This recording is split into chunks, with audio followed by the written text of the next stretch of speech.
All right. Good morning. Coming live from Palo Alto, California. Korinne Nickings here with Tyler Plyem, and we are going to have our first ever Unity Talk, where we explore what unity means to different people. So, how are you this morning? I'm doing good. It's hot. The world is ending. There's ash falling from the sky, and it's the perfect time to talk about unity because we fucking need it. Facts. I hope I can swear. Yes, you can. Okay, good, Yes, because it's gonna happen no matter what. All right.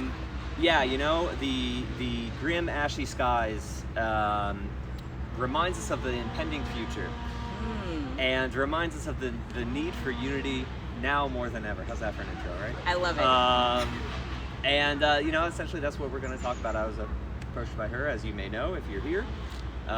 Gave a nice little speech. Yeah. Pressed her, and now here I am to say kind of whatever, and play it by ear. Exactly. If we have access to chat, people should chime in with questions and just send them, and we'll see them, and I will talk about it, and we will talk about it. Sounds good. Just hop right in, and you as well. Yes. I'm fine with being interrupted. Good. So this was envisioned as sort of a political education experience, correct? Right. So I think to start off, we should talk about like education and kind of what education means. Okay. And a lot of people, they think about education, they think about college, and they think about higher education, university, all that sort of stuff. And while those are, you know, decent places to go learn things, they still tend to be, one, exclusionary. You know, right. Nobody can afford to go to college, right? You go to debt to go to college. Exactly. You know, when you're there, you're learning a very specific form of education. A form of education that is essentially designed almost always to serve the state or serve capitalism in one way or the other. Right. If you go to learn a political education, there's very specific politics you're going to be learning. True. And it's a sort of politics that are not conducive to unity or not conducing to helping the world. Right. Making a lot of people a bunch of money, sure, but nothing other than that. Right. So we need to go not beyond college, but I think that it would be important to find new avenues for education that don't require college, right? Self-education is key, and learning from others is key. I'm in grad school right now. I'm in getting my master's degree, right? And it's an extremely expensive book club. And that's what it is. You read a book and you discuss it. And I'm sitting there thinking, why does this cost so much money? And can I just do this on my own? Right. Which brings me to Rancière. Probably saying that wrong because it's French, but whatever.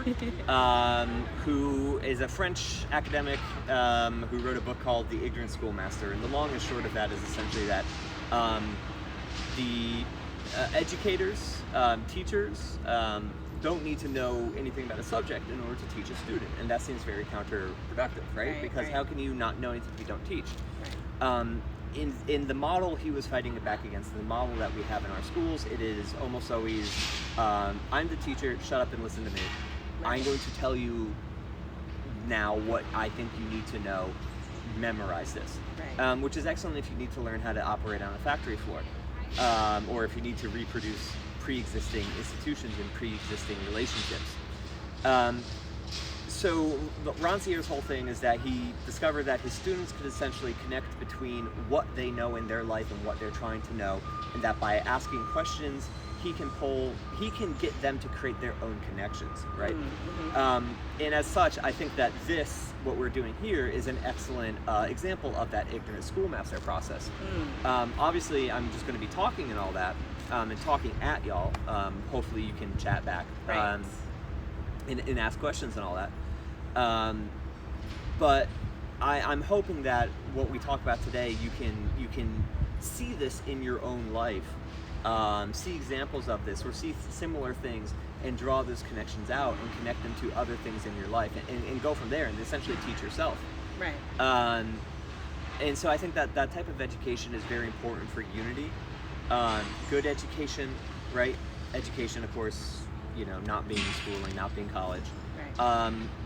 Reading good books on the topic, talking to others, and getting life experience is vital to developing unity. And it's also very important to develop good education, right? Because it's very easy to say, go out there and read and learn about the world, and you go, okay, and then you're on Breitbart or Fox News, Wow. and the thing you read about the news is, or the thing you learn is that, like, we need to be unified against, you know, minorities or Jews or whatever the fuck, right? Right. I think that sort of pivots into maybe the topic of let's not do false unity yet. Let's start with unity now. Okay.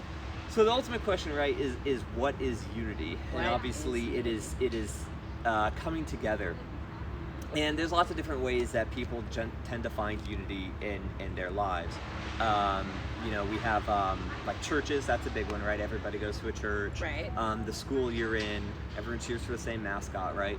Or you know, maybe state, nation, stuff like that. Yeah. So people can find, you know, unity based on the organizations that they're in, or you know, the groups of people that they're in. You know, being black automatically, essentially, puts you in a group with other black people. Right. Unless you choose to run away from your blackness and develop a bunch of psychoses and yada yada yada. Gotcha, right? Yeah. But still, the world has placed you in that group, which Right. is one of the ultimate problems, right? Right. And that's the problem with color blindness as a philosophy, is that even if you as an individual say, oh, I don't see color, I want to treat everybody as equal, the world we live in is not equal, and the material conditions of our lives are not equal. Exactly. And so our individual approach to others is meaningless when even the city that we're in is so segregated, right? So we have that sort of group unity, and that's a pretty, you know, good starting place for unity, I think, right? Especially if it's a group you choose to join. Right. Although groups you are automatically in for one reason or another create a certain sort of unity. But I think that we can find ways to unify outside of that, right? So I go to a lot of protests. I'm very busy, and here in the South Bay we have like Surge, we have Hood Squad, we have Hero 10, the BGC, Black Outreach, all these groups, right? And it can be tempting sometimes to be like, well, I'm part of this one group. I'm working with Hero 10, for example, so I'm going to stick with Hero 10 and kind of ignore what the others are doing. Right. But that sort of like segregation of groups, I think,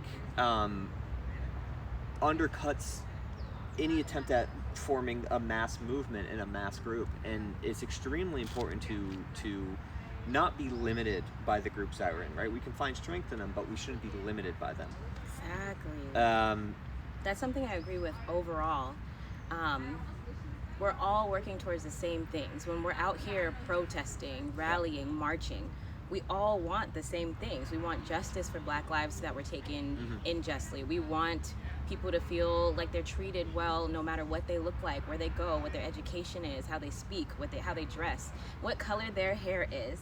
And so that division, it kind of steps away from unity, and we don't want that. Right. We want everybody to say, you know what, we're all here for the same reason. That's why we're marching in a crowd. It's not, here is the BGC, here is BLM, here's da-da-da. No, we're all walking together because we're united, fighting for the same thing, which is unity. And I think that on that topic of we are fighting for the same thing is that we truly are. And, you know, something I see a lot, and I went through the same process in 2014 with Ferguson during my initial radicalization in 2012 and all that sort of stuff. And I'm seeing it now with a lot of people, white people, right, who are confronted with the reality of capitalism, or the reality of America and any other Western country that has police, which, you know, is most of them, right? Yeah.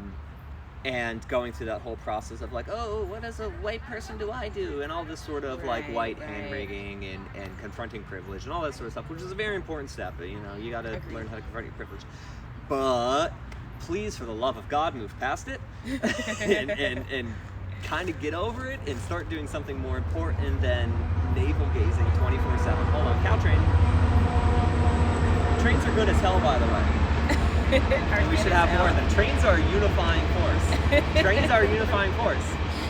Talk about that. Cars are as agent of division. They insulate you from the rest of the world. They separate. And this is some real shit. True. Because side topic. When you're on public transit, you are connected with the city and your environment in a way that you are not when you're in a car. When you're in a car, your world is your beginning area and your destination and the road in between. Right. And the roads are highways, right?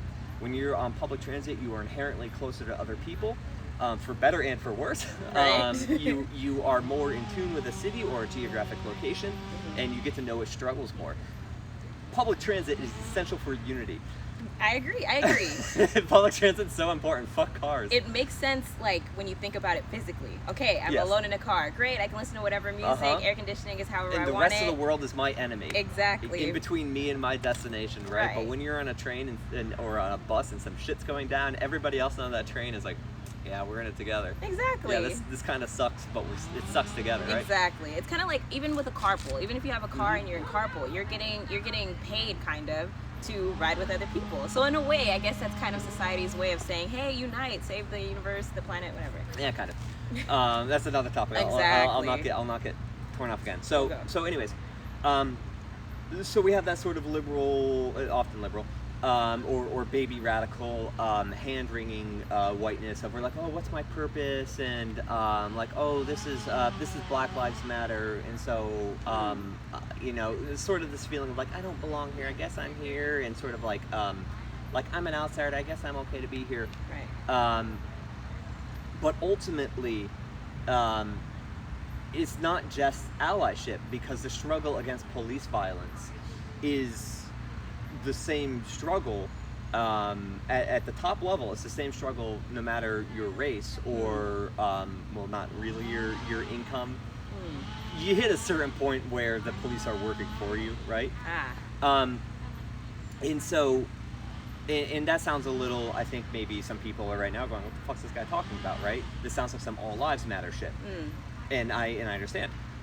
The difference there being that all lives matter is a statement used to shut people up, and it is a silencing tactic wearing the clothing of woke language, right?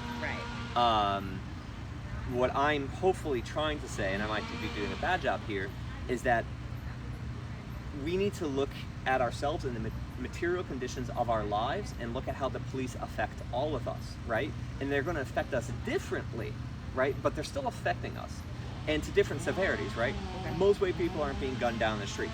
Absolutely true. But there's still like police repression, there's still economic repression, there's still resource extraction. Police violence isn't only physical violence. And the police are only an apparatus of the state and of capitalism, right? And to be honest, I can if we say we'll get rid of capitalism, we'll keep the state, I'm okay with that. Okay. I'm okay with that, just so you know. I don't love it, but whatever, I'm fine with it. And so I think a unifying force can be looking at our lives, looking at how these systems affect us, and coming together and being like, yeah, these don't affect us in the same way, but they do affect us. And we can build unity over that. The specifics of our struggle may be different, but ultimately it's still a shared struggle. And that's how you have, countries in the Middle East or like Palestine sharing tips on how to deal with like tear gas and stuff like that with Black Lives Matter's protests, is that there's global solidarity, right? Because ultimately it's the same struggle. Yeah. And I think that's a crucial part of unity is recognizing the differences in our individual lives. Absolutely. Not letting those divide us. Right. But recognizing the similarities and saying, okay, well, how can we support each other in the similarities? How can our different scenarios, our contexts, help each other and inform a wider understanding or more nuanced understanding of these systems? And that, not to be too academic, anarchist and all that, but like that we do need a certain amount of theory to apply to these protests, because the constant snuff films that the police produce are really good propaganda. Okay. They're excellent at motivating people. They're excellent at shocking people. and getting them out, right? And seeing all this insane police brutality moves people, and that's natural. Right. But we need to be moved by more than just physical violence. Yeah. Because what happens when the police innovate and they stop killing us? They stop, killing people, right?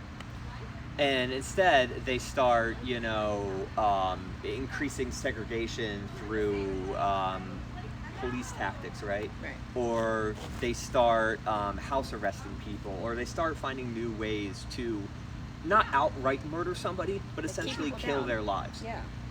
And now you don't have that big spectacular instance of violence to show people and move people, right? Right. And so we need to be motivated by more than just spectacle. Okay. But we cannot give in to astonishment.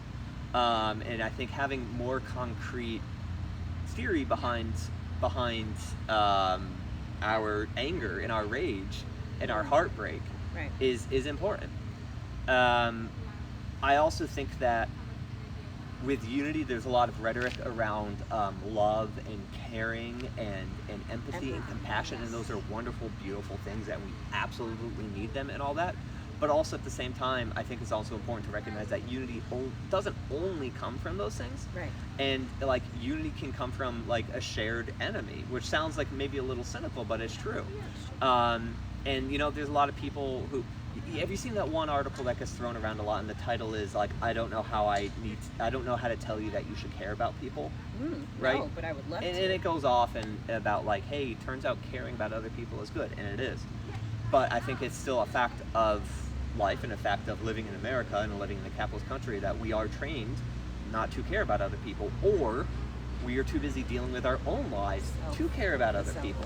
And especially as we live in a more precarious world, where there's only so much bandwidth we can have at any time. There's only so many names we can memorize before you start just saying oh, that person, I forget his name, but here's how he was killed. Or oh, he's killed over there, right? Where the human element is removed because that's a coping mechanism. And finding new ways to draw unity. In fact, and I think that's important because we need to have unity with people even if you fucking hate them. Exactly. If you are of the same class, if you have the same material conditions, you could still draw unity. At work, I have coworkers in some places that I've worked, not currently, because there's only 3 of us. Right.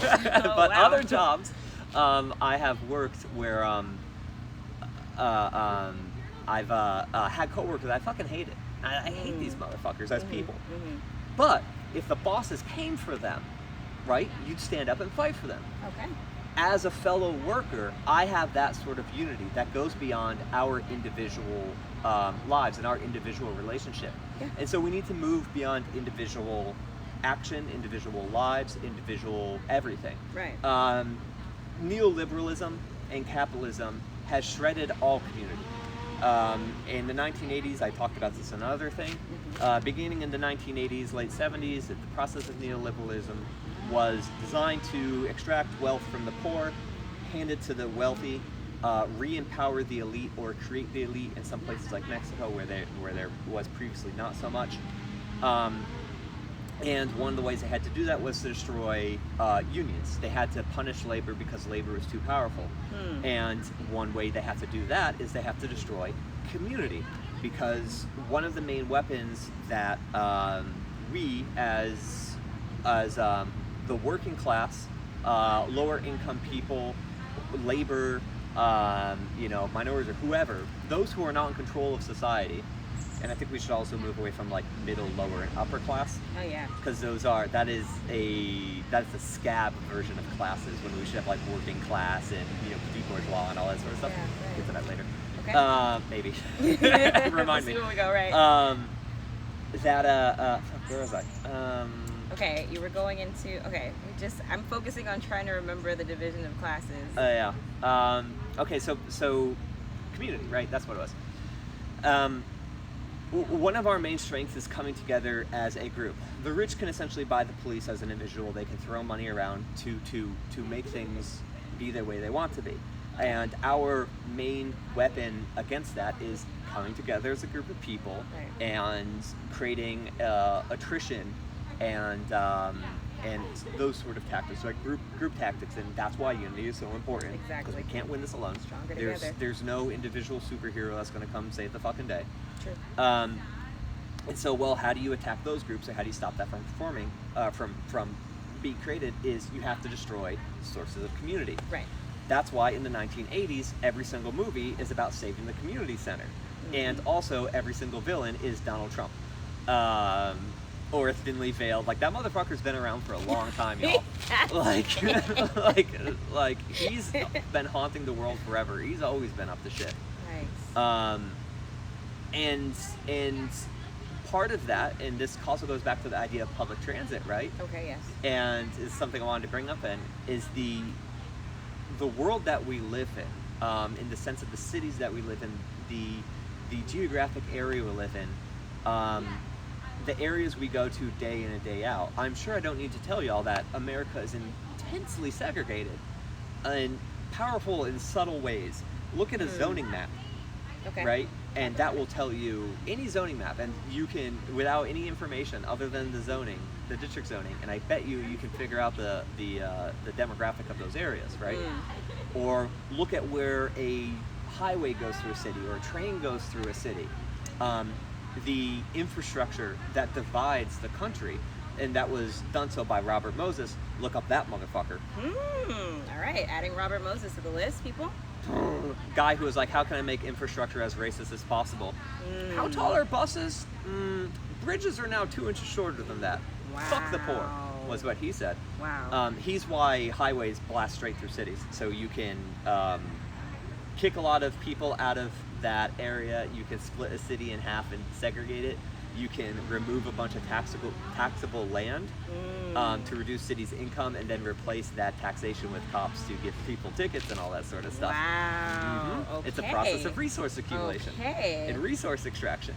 And so the long and short of it is that the material world that we live in the sense of like the actual infrastructure that creates our community and our city and the places that we can and cannot go, like, yes, any of us can go pretty much anywhere. Right. But can you afford it? Right. Is it easy? What restrictions are there? Right now we're next to Caltrain, right? And Caltrain is a commuter rail that goes from San Jose, and here comes it sneaking by, very slowly. Quietly, thank God. Very quietly for once. And Caltrain, goes from San Jose and it goes up to San Francisco. And it services tech companies mostly. And it's really pretty convenient if you happen to live about 2 feet from one of the stations. Right.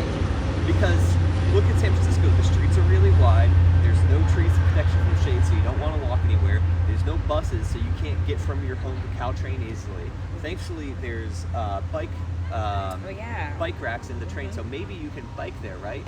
But instead they have to put huge parking lots near these things. So you have to drive there and park. But now you have to pay for parking in addition to the Caltrain. So now it's excluding lots of poor people from being able to use Caltrain. Right. And so then they have to drive.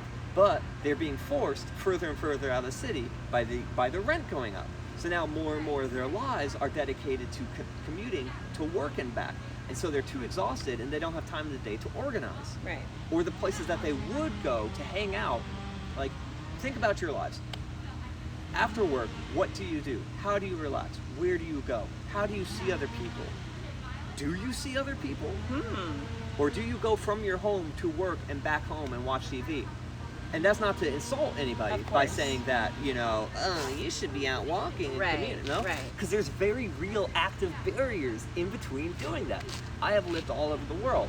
I've lived in Korea, in Japan, in Georgia, New York, Vermont, all over the place. Awesome. And the difference in infrastructure, forget everything else. The difference in infrastructure is huge. And in Vermont, I experience so much more community than I have anywhere else. Why do you think that is? Because I could walk everywhere. Because so always running into people. Because Burlington is 2 feet big and there's 10 people there. It helps that it's very, very small and there's no one there, and so you kind of know it. Right. There is that going for it. More of a sense of community then. There's more of a sense of the community because, there's not so many people, but also because there was the Pride Center I could go to. There was the Main Street I could walk around and see people on the street, right? Okay. There was coffee shops where people could hang out and you could see each other and not just sit there and code and all that sort of stuff. Because you go to a coffee shop now where everybody's Wi-Fi. sitting there coding, right? And so next time you're out and about, look at the people around you and look how isolated you are from everybody. And I don't mean get up and start talking to randos and all that, because I know if a rando started talking to me, I'd instantly be like, where's my wallet? What do you want from me, right? Partially because of the world and the environment we live in. That's strange. Yeah. But there's very real barriers to building community, right? And that is a huge barrier to forming unity and forming community. Right. When I was in, last Saturday, we were in, where's that bougie place next to Winchester? Santana Row. Santana Row. Yes. We were in Santana Row, and that was the most life I'd ever seen in that place. The most like love and community in that place, as Black Outreach and BGC held essentially a kind of semi-mobile sit-in of the area. Right. And it was amazing. There was music in the streets and people were dancing and people are handing out free food. Go to any of the Hood Squad events that they throw. That isn't, a protest shutting down a freeway, yada, yada, yada. Right. There's a barbecue going on. There's sometimes people, local craftsmen or whatever, selling things, like black-owned businesses selling things. There's a very real sense of community. And there you can then talk to people and you could unify and you can start talking about your lives, right? Right. And I think that it's extremely difficult to develop that ourselves because I can't just go buy a park. You know what I mean? Same. I can't go buy a building and be like, now this is a place to hang out. Right, everybody come through. But I think that one of the core demands or one of the core things that we should be driving forward for in these movements isn't only removing police, right? And police would help build community. The police are there to, there's more than 3 black people here. Let's go break it up, right? Right. We need to be not only removing horrible, toxic systems, right? But we then need to replace them with something positive, right? Agreed. Removing the bad shit's step 1. Right. It then needs to be replaced with something. Right. Personally, for me, as a semi-transit geek, as a transit nerd who studies and listens to podcasts about engineering disasters as fun, as engineering fuck-ups. All right. They have an episode on, There's Your Problem podcast. They have an episode on Caltrain, which is excellent. They also have a problem on college, which is very similar to this sort of thing. Okay. We need to be thinking about some of those because, the world is as big as the places that you can easily travel to. Okay.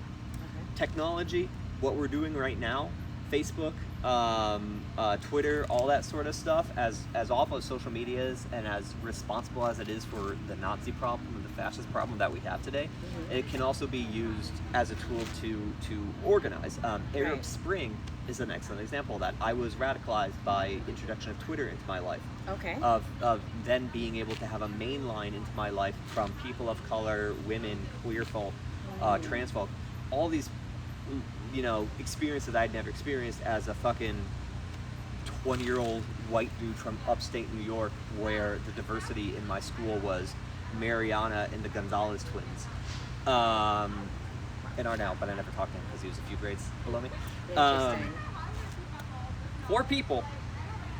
Granted, graduating class of 70, so again, the school's about this big, Okay. but still, the percentage is real low there. Yeah. That introduction of all these viewpoints into my life rapidly shaped me. But that's me and that's my personality. Right. And that's not going to work for everybody. Right. So the idea of simply well, just listen to other people and listen to other people's experience isn't going to work for a lot of people. And a question I have sometimes is like, who do you try to recruit? Who do you try to reach the olive branch out to? Who do you try to unify with? I'm not going to try to unify with a cop. I'm not going to try to unify with a Nazi or a Trump supporter. They're too fucking far gone, right? Okay. They're gone, right? And I think maybe it's cynical, you know, it's not the nice, beautiful thing to say, you know, it's very easy to be like, no, we can reach out to everybody, right, and have this very idealistic sort of experience, but I think we, you know, I don't have enough energy in the day to have an argument with everybody. Yeah. Being in the military, working in the government, as I have, I've been surrounded by these motherfuckers. There's no saving them. They've made their choice. Some, maybe. And eventually you sort of develop the skills to know when you can and cannot have conversations and try to have those unity, right? How to re-educate people and stuff like that. Right. To build that unity. But some people, you have to know when to say, sorry, bud, you made your choice. Or, in the case of cops, even the nicest cop is still a footman of capitalism, still a footman and agent of the state, and their job is inherently to do violence. And it's a, you know, same with the military. And, you know, I'm also guilty of that. That's something I've struggled with as someone in the military, and that's partially why I quit. And you can do that, by the way. You can quit. There's a drop-down menu in the virtual MPF. You just click on it. You change your separation date. Wow. 2 seconds. Commander signs it. No problem. Nice. Now we know. The more you know. You just quit. Honorable discharge and everything. Nice. And we have to find ways to. We have to know the various ways to motivate people into unifying. Right. Because again, like I said, a lot of people, it's not going to be empathy, and it's not going to be compassion that does it, and it's too bad. That would be nice if it was, but that's where we're at. When we were at Santana Row, I was walking through the restaurant area, screaming at people, looking like a lunatic in my nearly full combat load that I wear. Okay. Because I go hard. Nice. Because I go fucking hard. And you know, I was, you know, one of the chants was, "Are you comfortable?" And you know, it's a pretty decent chant. But ultimately, in a ways, it's kind of me. I felt like many of the people at Santana Row, it was useless for, because "Are you comfortable? Are you satisfied with where you are while we're out here doing this?" Is a message designed to attack people's basically sense that they should be doing something and they aren't. Right. It's designed to reach people who are who want to do something, and for whatever reason haven't been. Right. And a lot of those people at Santana Row probably don't want to be doing something. Yeah, they're good. A lot of the outcries for, like, look at the violence being done to us, only work if someone has compassion. Wise man once said that nonviolence, you know, only works, and this is me butchering the quote, essentially, only works by targeting someone's consciousness and making them change. In the United States, and the police have no consciousness. It's their job not to. Or, in the case of these people in Santana Row, they're fucking rich, right? Yeah. Or they have enough money. Life is good. Life is good. They don't care. They don't feel at risk. Right. So how do we get them to see how important it is? So how do you reach those people? Now, the chant I wanted to be saying was, your wealth, your privilege, your safety, your comfort is built on a mountain of corpses and on a repressed underclass. And now that underclass is pissed and organizing, be grateful the most we're doing is disturbing your dinner, motherfucker. Right. Because it could be way worse for you. Right. You know, maybe threats of violence. I was gonna say, what will it take? Will it take fear? Will it take discomfort? You know, how do you do that? We don't want to do that. We want to be peaceful. We want to unite, and unity doesn't come from revenge. It doesn't come from negativity like that. But then, if that's the case, how do we get these people to move? How do we move those mountains? Like, you have to make them uncomfortable. And how do you do that? In which case, then we return to material conditions. Okay. So I am a person who is well off. I have no debt because I was in the military. I have a good, highly specialized job. I have a good income. I don't have to worry about anything, right? Right. And I'm, shielded by COVID by the nature of my work and all that sort of stuff. So I'm set. And it would be very easy for me to say, fuck you, got mine. Right. Right? I'm good. Because I'm not at risk. It would be very easy for me to, turn off Twitter, turn off Tumblr, and unplug from the world you live in. Yeah. And stay in a very segregated world. Because again, the cities that we live in are segregated such that, a lot of people, like, if you're white and bougie and live in Palo Alto or Mountain View or Los Gatos or whatever, like, even if you have the most, woke and compassionate heart and all that, like, if you want more black friends, something like that, right? Or you feel guilty because you don't know any minorities or something like that, other than Mountain View and all the tech workers, how would you even meet anybody? Right? Naturally, other than going out of your way and like going on OkCupid and saying I want to meet black people, which is probably not a good approach. No. Probably I'm gonna sip my coffee to that one. Nope. Probably not good, right? Very tokenizing, very, you know what I mean, right? Yeah. But how do you naturally meet people that aren't in the same world as you? People that are right? different. That are different than you. If your city that you're in, and boy, there's one word that would be very good for this other than like geographic condition or something. I can't think of it right now. Like how do you build those sources of unity with that segregation so powerful?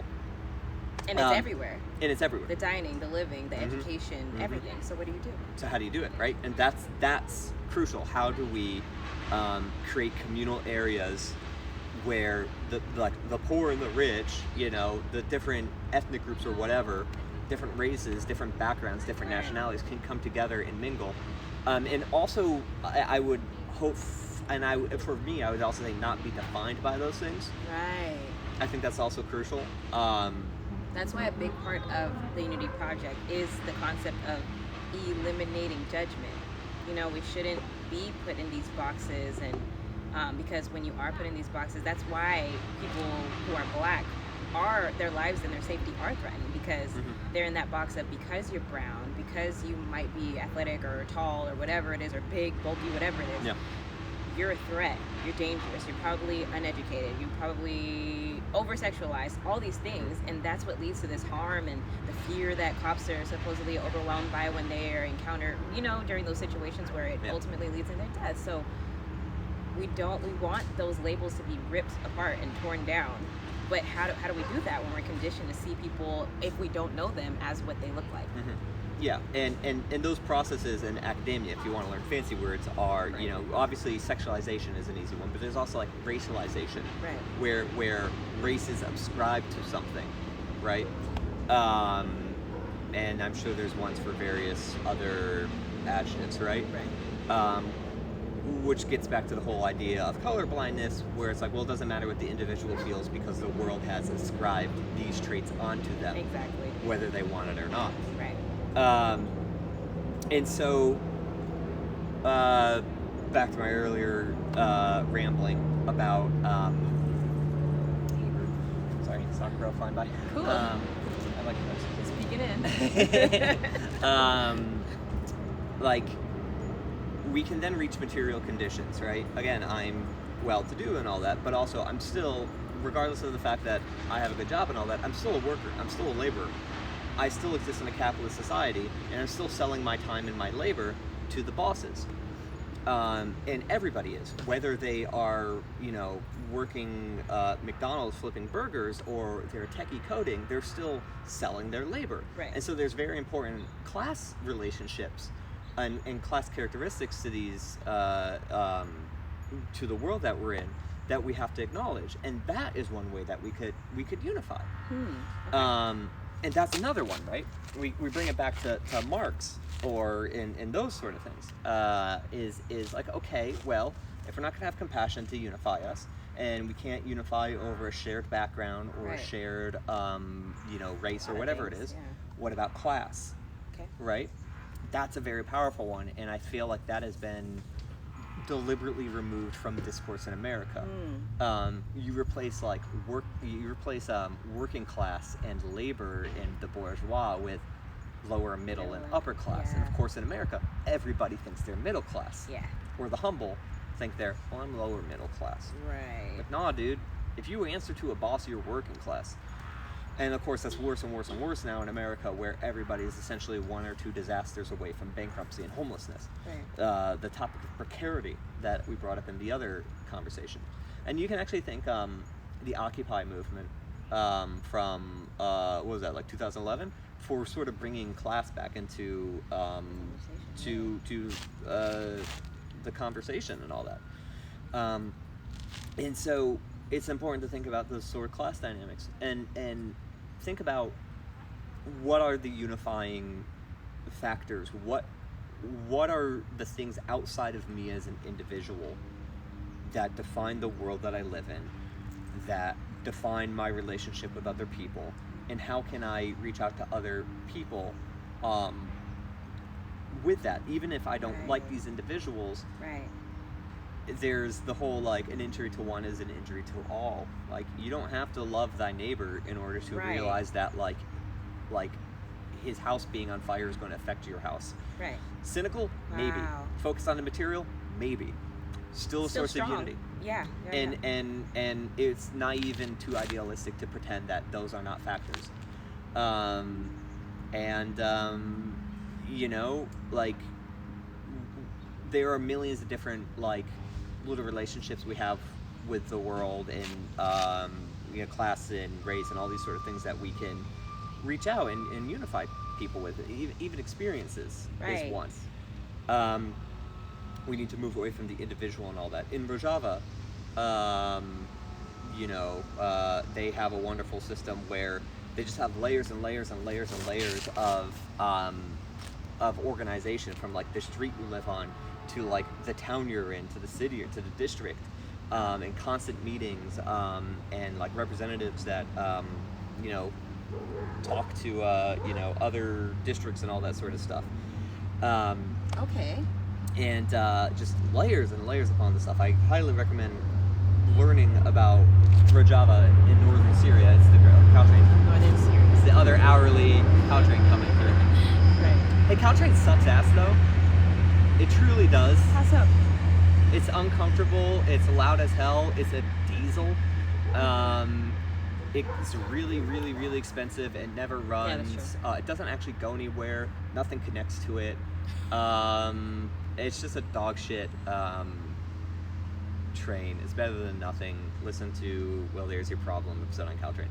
There's the second one. There's the second one there. Rojava's the most advanced democracy. Okay. By far, and the closest thing to an actual democracy. Obviously, like, America is barely democracy. Yeah. It's barely democracy. And that's not even getting into the whole, like, nonstop voter suppression and all that sort of stuff, and stripping voting rates away from people while still also counting them towards the voting population, right? Remember the 3/5 law or whatever? Mm-hmm. Yeah, they kind of replaced that with prison. Like many things about slavery, they replaced it with prisoners, where if you have a federal, if you have a felony, you can't vote in many states. Some you can. But you still have to pay tons of fees before that. You have to pay tons of fees. You have to go through probation or whatever thing. And chances are, if you have a felony, that criminalization process had put you in a place where you cannot then do those steps, right? Exactly. So when someone's like, "Well, you can," like, but can I? But can you? Yeah. Not really, right? But they still count them towards, like, population in order to get more of the delegates or whatever the fuck, right? So again, obviously, I'm sure you all know we're not in a democracy. I'd also like to speak on the topic of false unity. Yes, please. Which is, I think, very important. So unity is good. as an abstract concept. Everyone can recognize that unifying is good, coming together is good, right? It's it's general good, right? And everyone knows that, and it makes good rhetoric to talk about unity. That's why companies spend all their time, especially now with COVID, like talking about like stronger together, or we're it all in together, or any of that shit. Go through your inbox. I'm sure you're getting tons of thousands of emails from companies that are like, in these challenging times, we should all come together, and we support you by letting you buy Coors Light, or whatever the fuck it is, right? So you have this rhetoric of unity, which personally I find very disgusting and repellent. And so, honestly, when people start talking vaguely about unity, I tend to be like, come on, what now. do you want? Right. Yeah, I'm sort of on edge.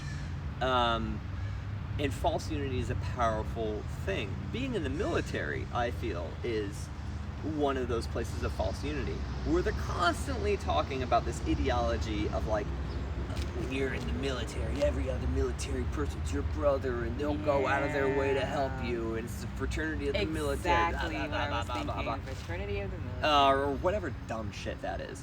And there are some people that definitely buy into it. Yeah. Whenever the ideology aspect of the military comes in, you see people's like eyes glaze over, and they get possessed by the spirit of ideology, and they move out of the world that they're in, and they enter an action movie where they're suddenly like look into the far mid difference. Right. And in one moment they're sitting there talking about Clash of Clans or like the latest Marvel movie they watched or whatever, and then suddenly they're like, yeah, but if I could give my life to save another, right, and it's like loyalty and brotherhood, and it's the same stuff with gang shit. Like, that's how we can get people, young people who don't have that environment to grow up in, to kill other people in the name of brotherhood. Yeah, and it's like this weird like ghost that possesses them, where they become a different person, and they start like, 3 years ago I watched Saving Private Ryan, and I kind of remember the speech from it, and now I'm going to basically do that speech again, but they don't know they're doing it. It's fucking creepy. Yeah. And so there's that sort of false unity there, where there's the ideology around it, and it's a good like organizing thing, but that's not like, they're not strands. Sorry, So I just finished playing this game called Death Stranding, which is all about this sort of shit, and interesting. I kind of sort of filtered through Hideo Kojima being a goddamn lunatic, and lots of really heavy-handed metaphors. Her name's Mama because she has a child, and shit like that. And his words are creeping into. I keep almost saying Strand. His name is Jeff Bridges because he builds bridges. And wow. his other name is Strands because he creates strands that connect people, and it's infiltrating my brain right now. I can't help it. It's really something.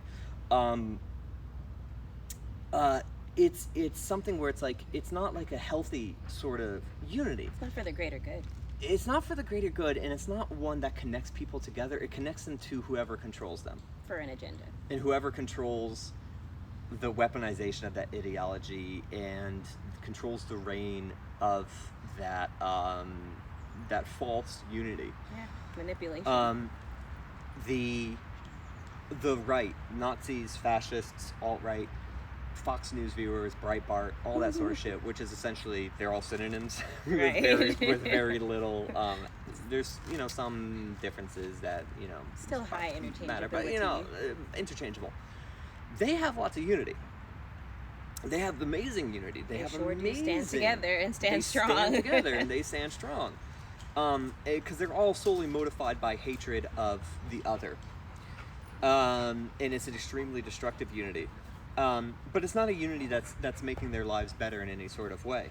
And it's a unity that is entirely at the beck and call and discretion of whoever is controlling that, the reins of that ideology, right? It's very easy to rile those idiots up and have them do violence or show up somewhere by appealing to that unity, to appealing to the feel of the other. So it's a very destructive unity, and it's a very false unity, and it's one that hurts them in the long run. Like that's sort of what I'm studying for grad school, and it's just like fascism destroys the individual from the inside, and it thinks it makes him stronger, and it doesn't. Um, and it's an ideology that is very easy to rope people into, because you never actually have to say anything. And earlier I was talking about the false teacher, or not the false teacher, the ignorant schoolmaster, and where you don't actually have to teach people, you can let them teach themselves, and that's what the right does. Watch any Trump speech. Don't watch Trump speeches. He has nothing to say. But the core thing he says, people always say, like, oh, he's not saying anything. He's just trailing his sentences off. Because he doesn't need to. Right. Because his followers, and same with Fox News, fills in the gaps. He refers vaguely to some group of people, or and he's like, you know what I'm talking about. He doesn't need to say the specific. Because the Nazi will hear it and he'll say, oh, it's the Jews. The white supremacist will hear it and say, oh, it's the blacks. Right. You know, whoever who will hear it and say it's them, right? They fill in their own gap. Interesting. And so they unify around this vague hatred of the other. Yeah.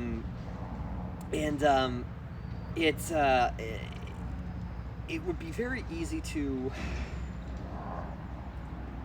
utilize some of those tactics, but it's a dead end. And I think the movement, whatever the movement is, because in reality, the current moment is a bunch of different movements vaguely working together, sometimes under the name of Black Lives Matter, sometimes under other names, which I think needs to be acknowledged. Yes. That it's a bunch of different movements, a bunch of different struggles happening. That's like a tactic that could be used, and it shouldn't be used, and we're better than that. And if we want actual change to happen, to actually improve people's lives, we can't use that. And I think we need to be on guard from people trying to utilize that false unity and use unity as an ideology to take advantage of people. To use woke language to obscure their real words. And the right, the state, capitalism is getting better at that. Look at recent debates about cancel culture. As an example of that, where like J.K. Rowling and some other artists created a big campaign against like cancel culture, and got Facebook to change and Twitter to change some of their laws about like harassment or whatever. And what do you know? It's not J.K. Rowling and the rich and the right that's being attacked by these like anti-cancel things. It's leftist. It's leftist speech. A similar example of that is like gun control laws. Where like I would love to live in a world without guns, right? But gun control laws almost always they don't affect white people, they don't affect the police, they don't affect the state, they don't affect the people who are actually doing a lot of this gun violence. They're almost entirely designed to attack minorities, right? Exactly. The first gun control laws were passed by Reagan in response to the Black Panthers, because whoops, black people have guns and that's scary. Yeah. Right? So like it's very easy to create woke language that is designed to attack people that is using that language. Right. Like I mean I could just talk about other things and keep going and all that. I was gonna say, do you have anything for me? Yes. So with all of that though, and like you mentioned a couple times, you think it sounds cynical, whatnot, but do you then think that there are, and we kind of already touched on it, but there are any effective ways to get people to unify? You say, white supremacists and things like that, people like that are already too far gone. Mm-hmm. Fear isn't an option. We don't want to come at it, where we put people's lives in danger. We're not threatening people, things like that. But without those two things as an option, or something that we can move towards, how can we effectively inspire unity on a global scale, if possible, if you think that's even possible? Well, so there is some unity in a certain way across a global scale. Again, like I said, with like Palestine and the Black Lives Matter movement and all that sort of stuff. Or you constantly see it where people that are being oppressed by the state or whatever are sharing information because it's the same struggle essentially, right? Um, I think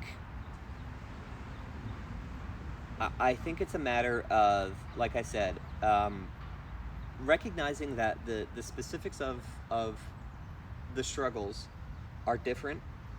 The context of the struggles tend to be different, right? But ultimately they are very, very similar, if not the same struggle. It's oppression. It's oppression, right? And it tends to come across in more or less the same ways when you, in the semi-abstract or high-level sense, right? All over the world. All over the world. And I think that, in my mind, the Rojava idea, I like that, of layers of unity. Okay. Right? Where, like, start, like, shooting for global unity first, probably not going to work. But you can unify your street, you can unify your block, you can unify your community, and then you go from there, right? And you unify your city, and you can be creating, like, focusing on local issues, I think is very important. I agree. While at the same time being in communication and sharing information and talking with other groups, other people in other cities and other states that are going through the same struggle, and in order to create unity across that way. Right, slowly expand. And maybe not even slowly expand, but I think it's like it's parallel expansion. Okay. Where you're expanding across multiple axes at the same time. Yeah.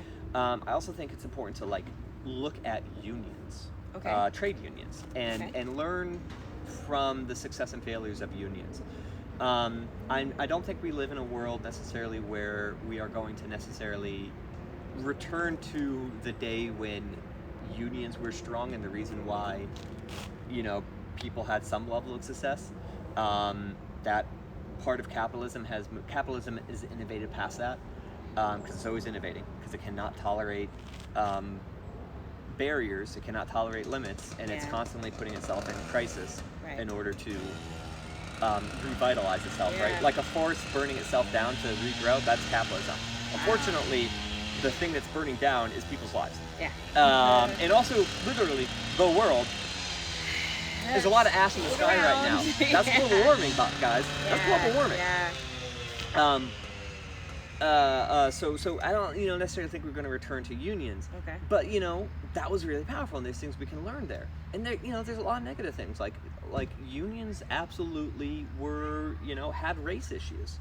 That's absolutely true, and it's tragic, because imagine how much stronger they would be without those race issues. Right. And the bosses were stoking those race issues in order to drive a wedge in between labor. Yeah. And so another way we can improve unity is by recognizing divisionary tactics. Right. Recognizing the way that capital, the state, whoever is trying to drive wedges in between people. Agreed. Because people tend to be more similar than they are different. Yeah. I think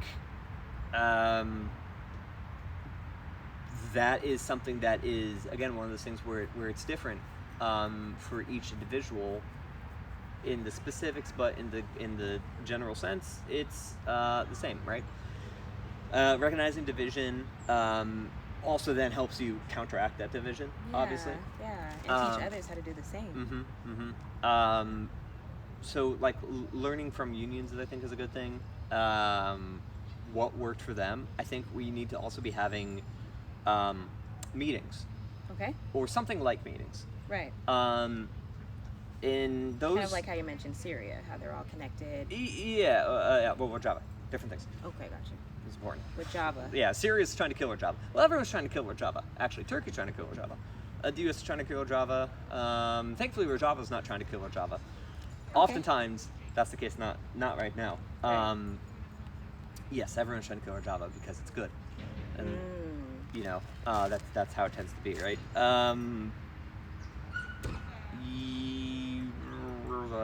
Meetings. And I think those kind of need to be in person to some degree. Obviously, COVID Makes things tough. makes it tough. Also, again, the infrastructure of the world makes things tough. Yeah. If you want to have a meeting in a park, and COVID wasn't happening, right? One, can everybody? nice zoom. One, okay. Let's assume everybody can make it. Everybody has the money to get over there, Right. or they don't have to work or whatever. All those things are the same, right? Right. Here, where the fuck you gonna park? Really mundane things get in the way of these meetings. Yeah, that makes sense. And that sucks, right? Right. Really mundane things get in the way of these meetings, right? And Yeah. that's sort of that infrastructure barrier I was talking